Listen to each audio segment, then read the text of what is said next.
Good morning, students. Is the PPT screen visible?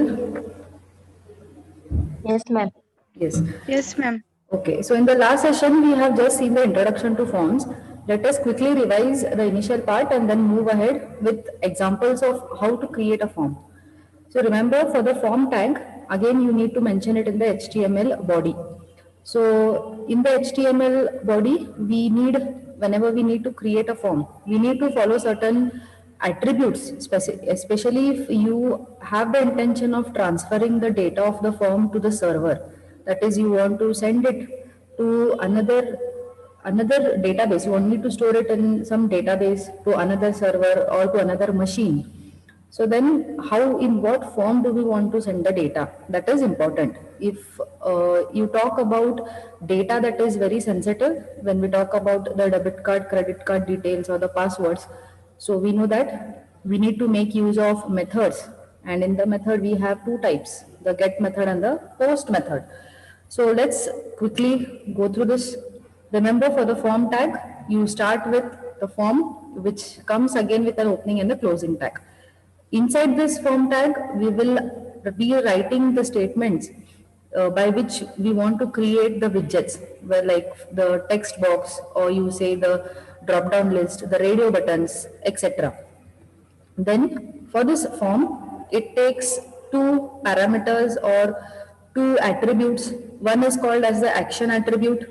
So this action attribute basically can contain the URL or can also contain another HTML page, or if it is a server, it could contain the PHP page there. So basically this action is telling us that when the user clicks on the button, all the data that the user has entered is going to be sent to that URL or is going to be sent to that page and is going to be stored there. So if the page is again an HTML page, you can directly write the page name.html. If it is php.php will be there. If it is some URL or based on the cloud, then you directly mention that entire URL from www dot followed by whatever the domain name. Then the next thing is coming back to this method. So in this method, we have two things. We are having two ways in which we are able to pass the data. Remember, this is an important question in terms of examination. You will have, which method do we use? You have the get method and the post method. So what is the difference between these two is an important thing to be understood. When we talk about the get method, remember that all the data that is there in the form, all the data that the user has entered in the form is going to be parsed as a query string. Remember this, after the page name, all these parameters that are getting appended are nothing but your query string.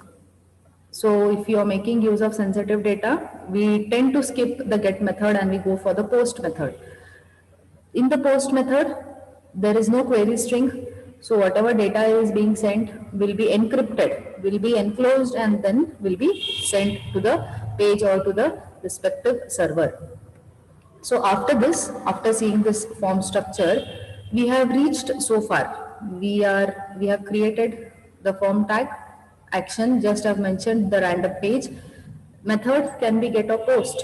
So then we have also seen this third property, that is target. Like when you submit the data, whether you want this particular form to be opening up in a new blank page, a blank tab, or you need to redirect it in the same tab.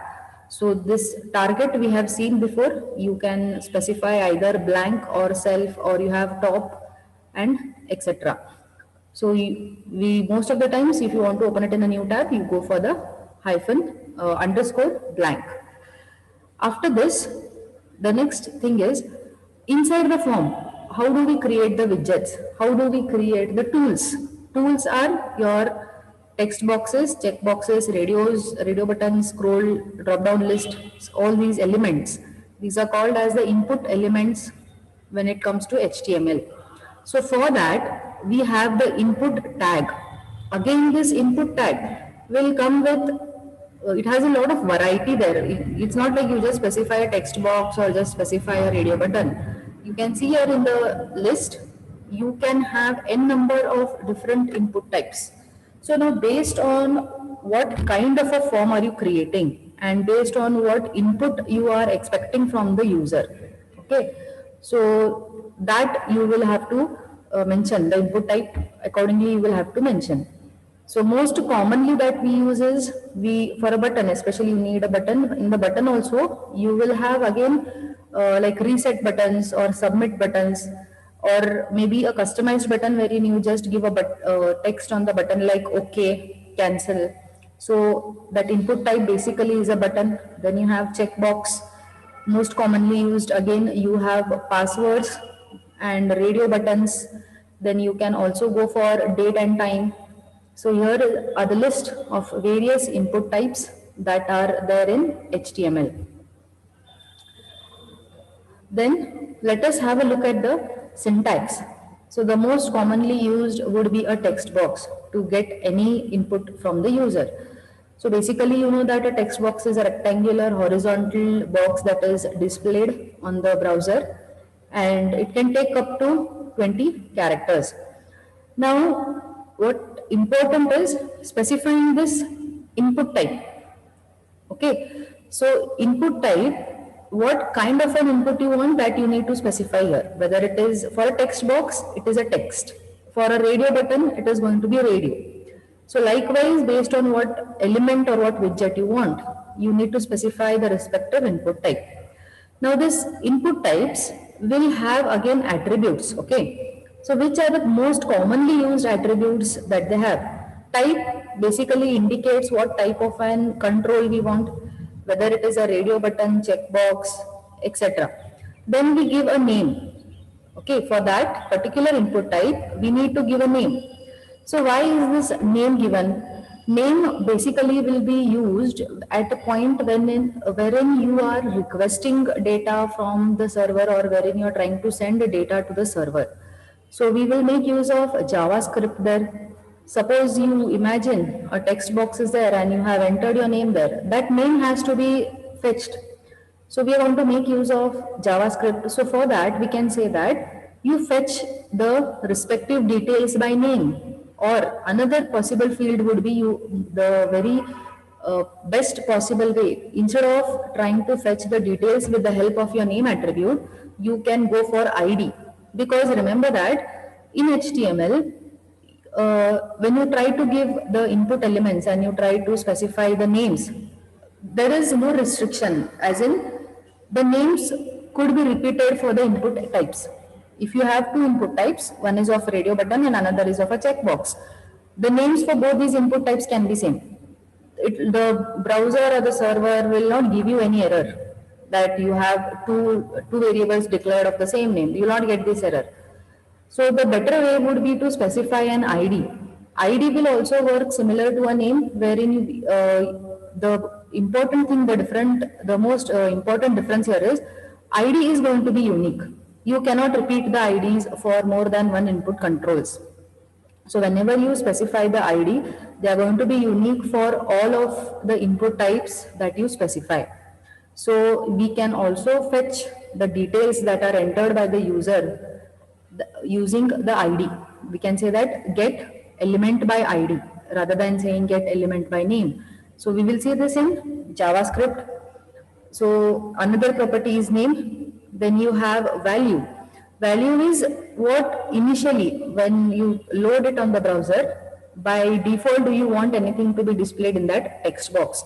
So that is value. Then you have the max length, which will allow you to specify the maximum number of characters that a user can enter in the text box. So if you want to restrict the user to enter only, the name should be only of 6 characters. So you can give the max length as 6.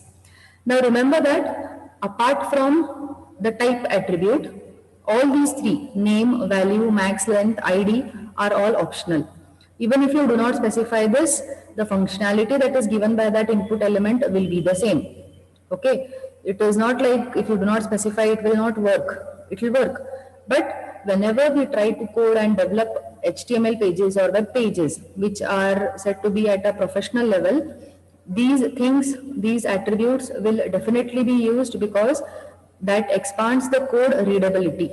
That is how websites will be developed, because they are not static. Everything there, all the data that is going to be entered is basically stored, and that data is stored because they will need it for further processing. So for that reason, there should be no clash that which data has been fetched from which form or which element. For that, we will make use of these attributes.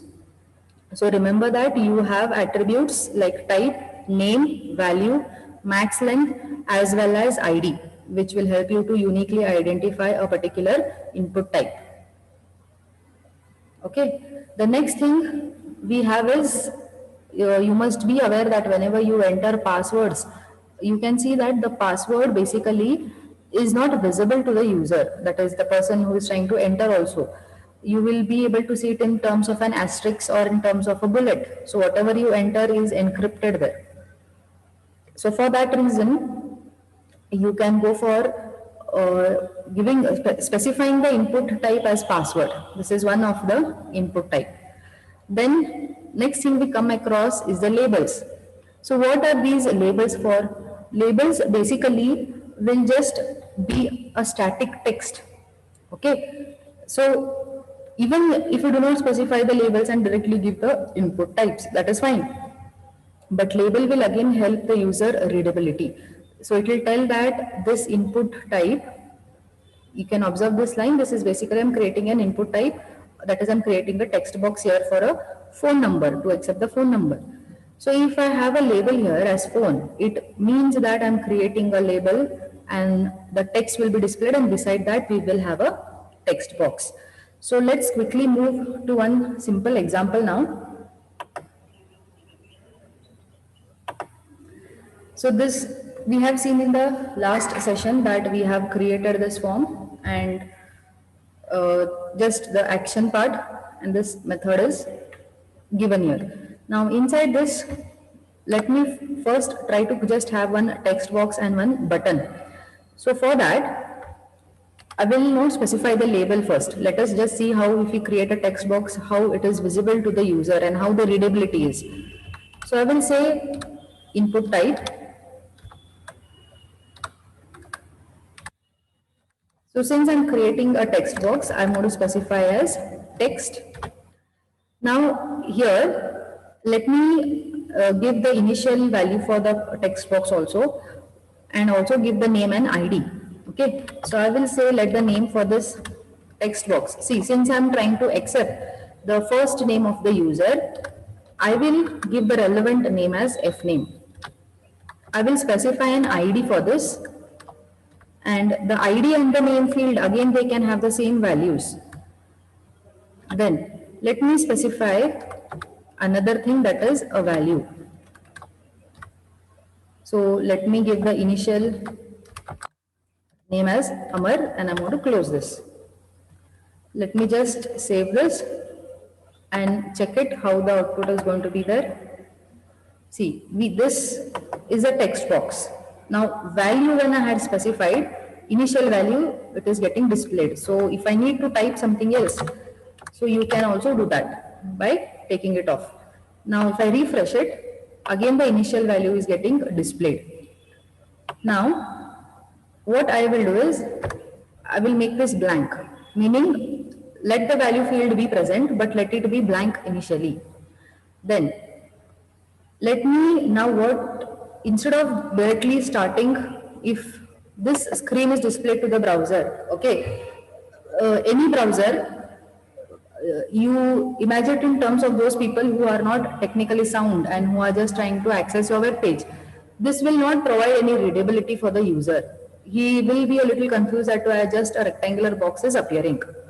So now what we will do is, we'll try to add a label to this. So you can add a label before your input type or even after the input type. It's totally up to you. So, or you can also have it here before this. Okay, let me show you both the ways. So we'll write label. What is this label created for? I have created the label for the user's first name, to accept the user's first name. And I'm just going to close my label tag. Let me try to give a colon here. We'll go back and refresh now. So you can see here, this is a text that we had given in the label. So now it means that this is the first name and this is the text box to enter the first name. Another possible way would be you can also make use of an attribute in the label field, that is you can write for is equal to double quotes, you specify for what this label is. So you can give this particular name or you can specify this ID inside this.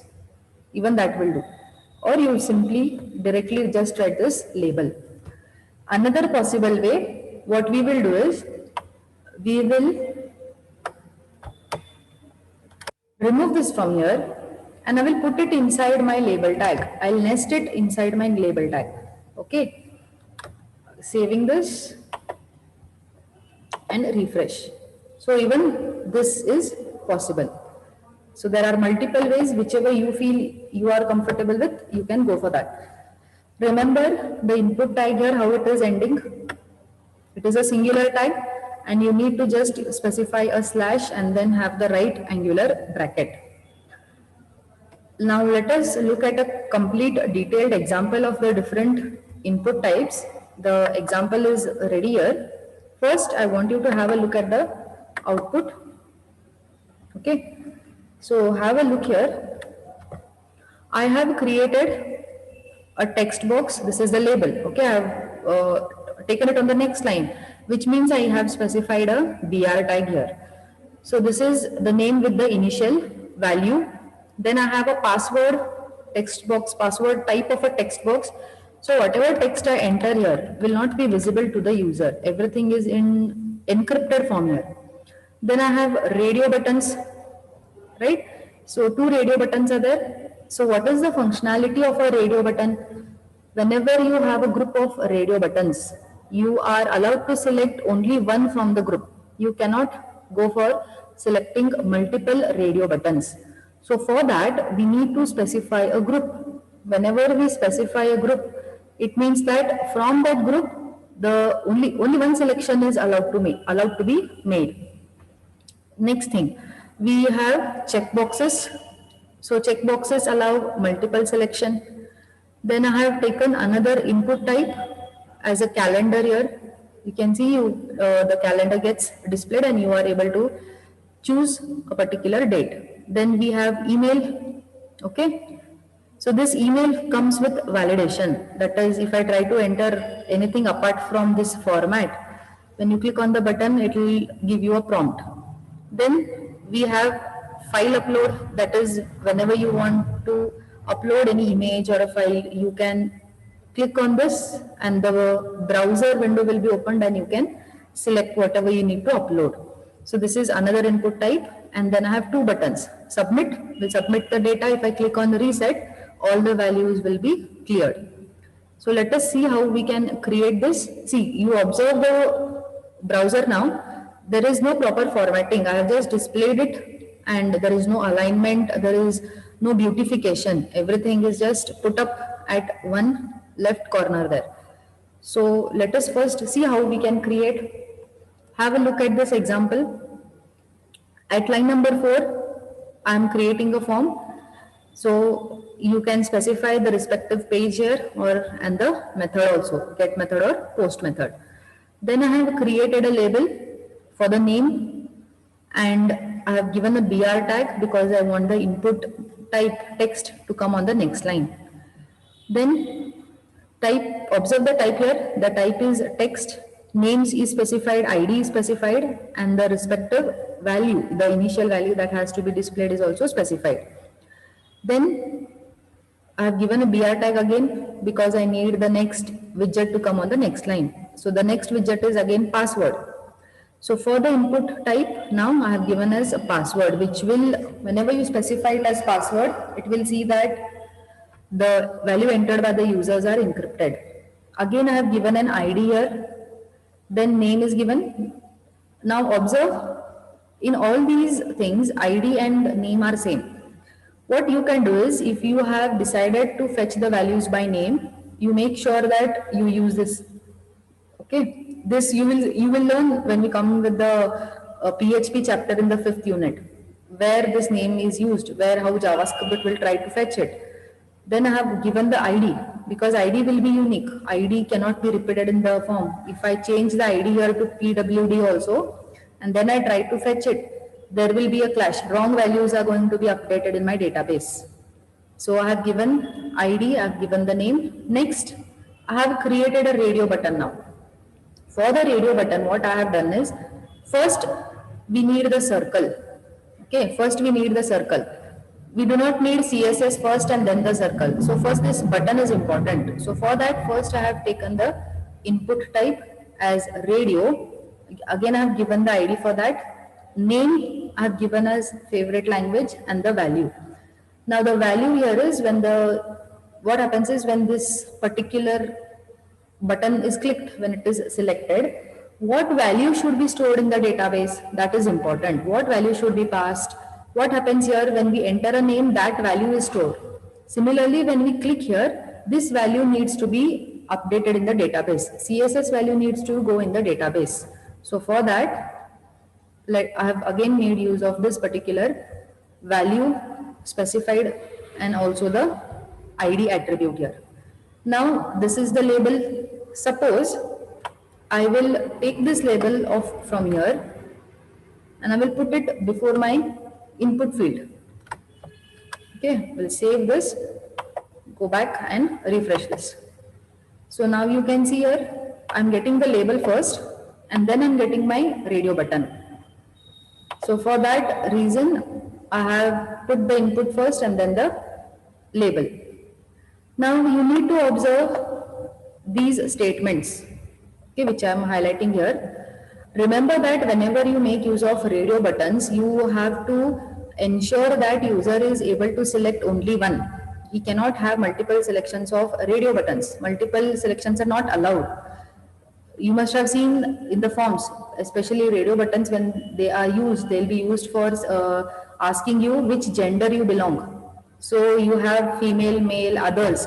You're not given the permission to select all of them, right? That would create a disaster. So here, what is important? How do you try to group the radio buttons? The important thing to group them is with the help of this name. Okay. The name for both the radio buttons are same, which means they both belong to the same group. They belong to the same family. And only, that's why from the same family, only one person, one selection is allowed. So the name field for the radio button is important because only one selection will be allowed. So you have to group the radio buttons based on the names. Next, we have a checkbox.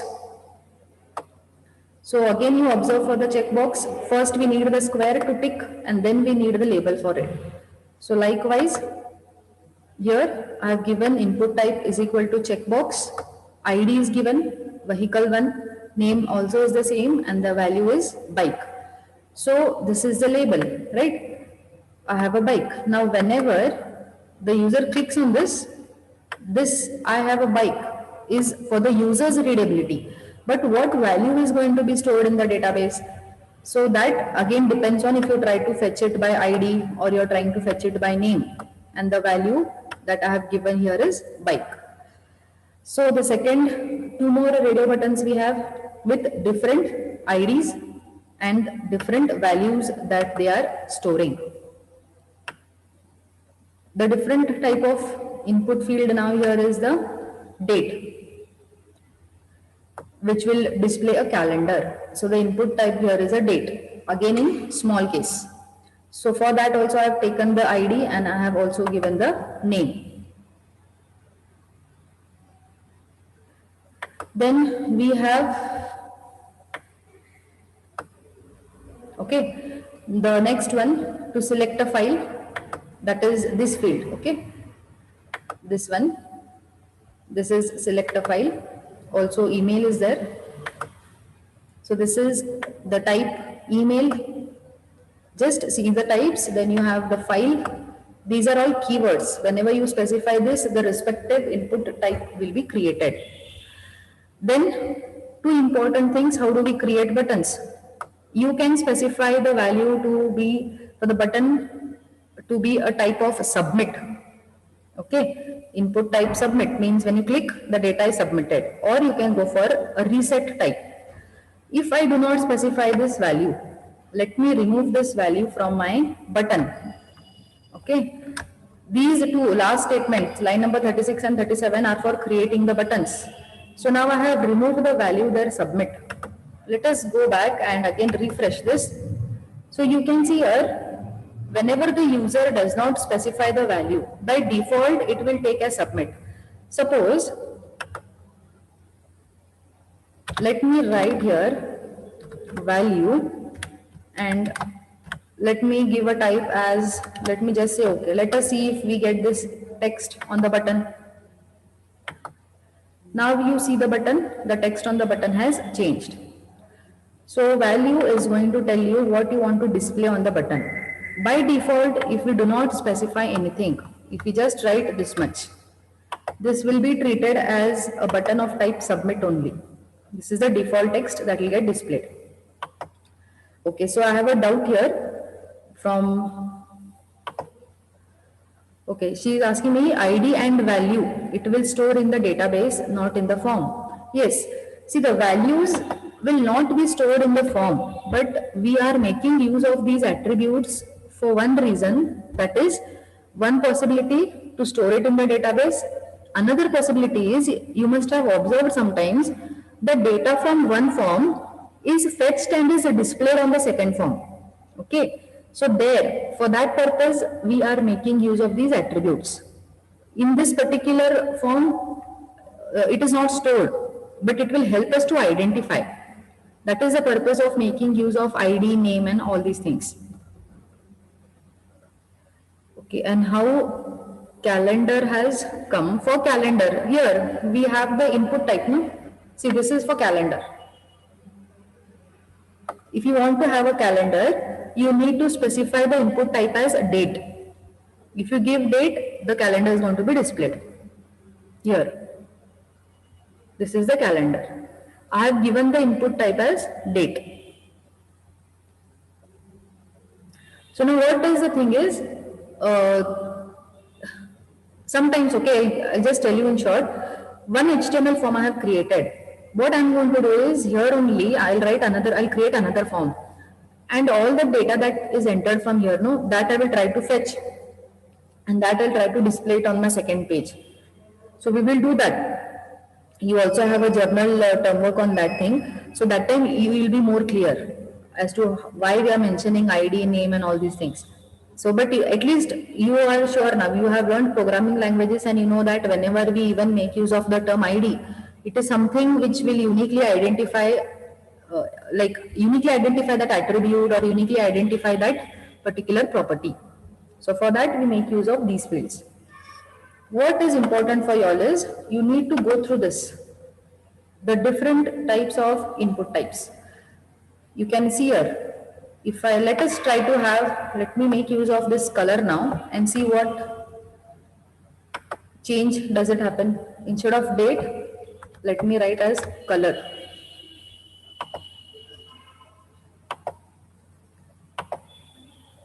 See, I am able to have, I am getting a color gradient, color chooser here, right? So you can change the input types. The type is important, this attribute is important. What type? That will tell the browser. So here you can see this. You have to understand all these and remember all these. Week, you have URL, time, everything. If you specify the input type of a specific type, that particular thing is going to be displayed. So for the calendar, we can write date. So that's it for today's session. Any doubts you can ask, any other discussions you have regarding this, you can also bring up that. In the meanwhile, you can drop your attendance.